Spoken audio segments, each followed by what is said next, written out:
Hello, നമസ്കാരം. എന്തൊക്കെയുണ്ട് വിശേഷങ്ങൾ? എല്ലാവരും സുഖമായിട്ടിരിക്കുന്നുവോ? നമ്മുടെ ഗൾഫുകാർക്ക് സ്വാതന്ത്ര്യത്തോടു കൂടി ഒന്ന് ഒത്തുകൂടുവാനും ഒന്ന് അടിച്ചു പൊളിക്കുവാനും നാട്ടിലെ നൊസ്റ്റാൾജിയൊക്കെ ഒന്ന് ആസ്വദിക്കുവാനും പറ്റിയ സ്ഥലമാണ് ഫാം ഹൗസുകൾ. ഒരു ചെറിയ തുക മുടക്കാമെങ്കിൽ ഒരു ദിവസത്തേക്ക് നമുക്കിവനെ സ്വന്തമാക്കുവാൻ സാധിക്കുന്നു. അത്തരത്തിലുള്ളൊരു ഫാം ഹൗസാണ് ഒമാനിലെ ഇബ്രിയിലുള്ള അൽ നൂർ ഫാം ഹൗസ്. ഇവിടുത്തെ വിശേഷങ്ങളിലേക്ക് എല്ലാവർക്കും ഹൃദ്യമായ സ്വാഗതം.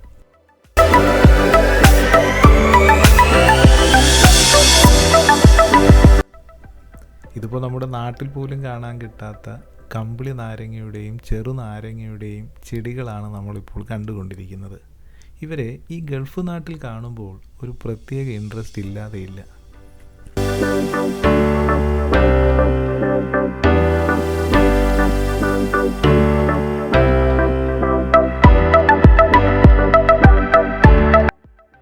ഇനി മിഡിൽ ഈസ്റ്റിലെ പഴങ്ങളുടെ രാജാവിനെ നമുക്ക് നേരിട്ടൊന്ന് പരിചയപ്പെടാം.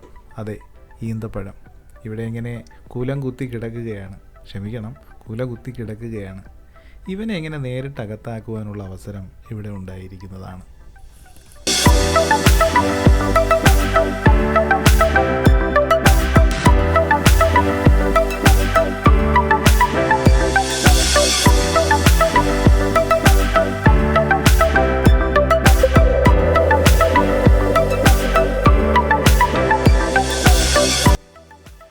ഇവിടം നന്നേ സ്പേഷ്യസ് ആണ്.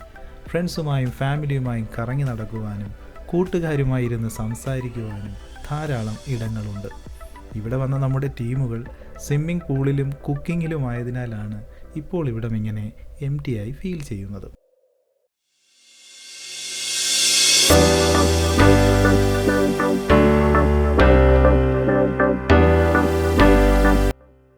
ഇനി നമുക്ക് ഇവിടുത്തെ അന്തേവാസികളെ ഒന്ന് പരിചയപ്പെടാം. ഇവനാണ് ഇവിടുത്തെ ഒരു പ്രധാന താരം. കൊമ്പ് കോർക്കുവാൻ വലിയ ഇഷ്ടമാണ്. പക്ഷേ അവന് കൂട്ടിനാരുമില്ല. അത് തെല്ല് വിഷമമുണ്ടാക്കാതിരിക്കുന്നില്ല. അതുപോലെ കൂട്ടിനാരുമില്ലാതെ കൂട്ടിൽ കിടക്കുന്ന മറ്റൊരാളാണ് ഇവിടുത്തെ ഈ മയിൽക്കുട്ടൻ. ഇവൻ്റെയും കാര്യം മറ്റേവൻ്റെതുപോലെ തന്നെ. എന്നാൽ ഇവിടുത്തെ പ്രാവിനും കോഴിക്കും ടർക്കിക്കും മുയലിനും ഒക്കെ സുഹൃത്തുക്കൾ ധാരാളം. അവരൊക്കെ മതോന്മത്തന്മാരായി വലിയ ഫാമിലി ലൈഫൊക്കെ നയിച്ച് സാമാന്യം തെറ്റില്ലാത്ത രീതിയിൽ ഇവിടെ ജീവിച്ചു പോവുകയാണ്.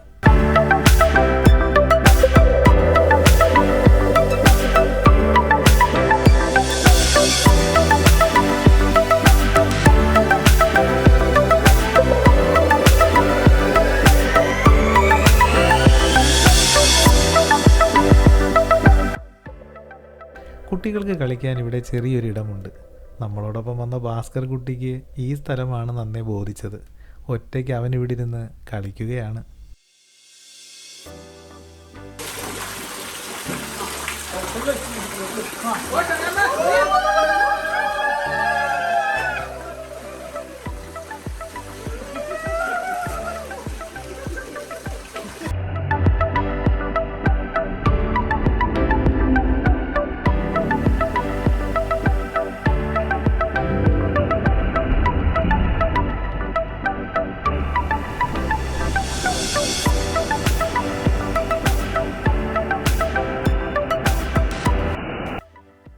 ഇനി പ്രധാന ഇനമായ സ്വിമ്മിംഗ് ആണ്. ഒമാനിൽ ഇപ്പോൾ നല്ല ചൂട് കാലാവസ്ഥയായതിനാൽ ഞങ്ങൾ മരുഭൂമിയിലെ കൺസ്ട്രക്ഷൻ ഫീൽഡിലെ ഒട്ടകങ്ങളായതിനാൽ തണുത്ത വെള്ളം ഞങ്ങൾക്കൊരു വീക്ക്നെസ് ആയിരുന്നു. ഇത് ഞങ്ങളുടെ വിനോദ് സാർ. പുള്ളിക്കാരൻ പഴയ നേവിയാണ്. അതുകൊണ്ട് സാർ നീന്തലോട് നീന്തലായിരുന്നു. ഇതിനിടയിൽ നമ്മുടെ സജിക്കുട്ടൻ ഒരു ഉഡായിപ്പ് നീന്തൽ ഇറക്കി നോക്കി. ശ്രീരാജ് അത് കയ്യോടെ പിടിച്ചു.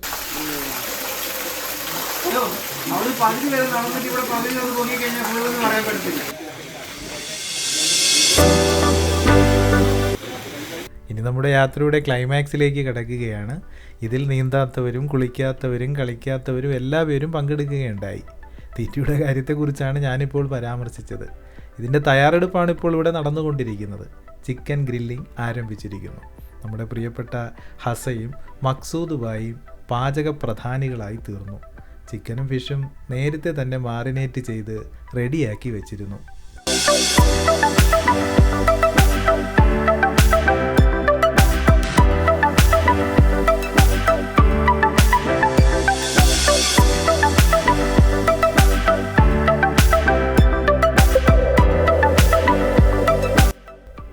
ചിക്കൻ്റെ പരിപാടി ഒന്ന് ഒതുങ്ങിയപ്പോൾ സുശാന്താജി ഫിഷിൻ്റെ പരിപാടി ഏറ്റെടുത്തു. ഷേരിയായിരുന്നു ഇവിടുത്തെ താരം. മിഡിൽ ഈസ്റ്റിൽ ഷേരിയായിരുന്നു ഗ്രില്ലിങ്ങിൽ കിങ് ഫിഷ്.